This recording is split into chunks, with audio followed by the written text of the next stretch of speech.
The sheriff says a murder case that happened more than a decade ago deserves another look. Adam Braseel is behind bars for life after being convicted of killing Malcolm Burrows. But the Grundy County Sheriff says new evidence makes him wonder if the wrong person is behind bars. Our Michelle Herron spoke to the sheriff today and joins us in the studio with more. Michelle, I understand the sheriff met with Braseel recently? That's right, David. Sheriff Clint Schrum recently sat down with Adam Braseel at the Bledsoe County Correctional Complex because not only did he want to hear the information straight from the source, but he also wanted to read what Braseel wasn't saying.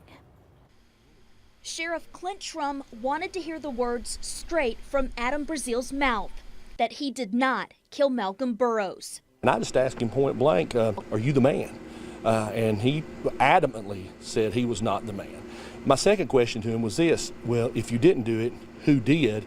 And he doesn't know. Braseel has said those words for more than a decade, despite the conviction that sent him to prison for life. Braseel's sister talked to us about the meeting last week. I think he come to get some clarity in him because I can imagine what he's heard.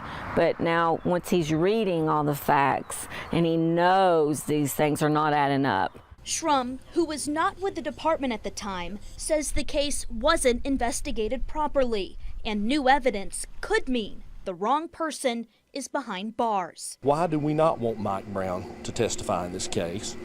Why did it take 12 years to get a fingerprint back from the TBI crime lab? Why? Let's answer some of those questions. The case surrounding Braseel is circumstantial, mainly centering around two witnesses identifying Braseel as the suspect, until last week when we learned that fingerprint belonged to this man, Kermit Bryson, who killed a deputy and committed suicide a year after the Burrows murder. There was more indicators that Kermit was there, I believe, than Adam. Strong words coming from a sheriff, but Schrum says it's a case that deserves a fair look. If he's still guilty based on that evidence, he's guilty. But if he's not, then he needs to be let go. The assistant district attorney tells me that he shared that new evidence to provide the information. He said sharing it does not mean that his office considers the new person named to be a suspect. A judge will hear all of this new evidence and arguments from both sides during a hearing this summer. And Sheriff Schrum says he'll be there. In the studio, Michelle Herron, Channel 3 Eyewitness News.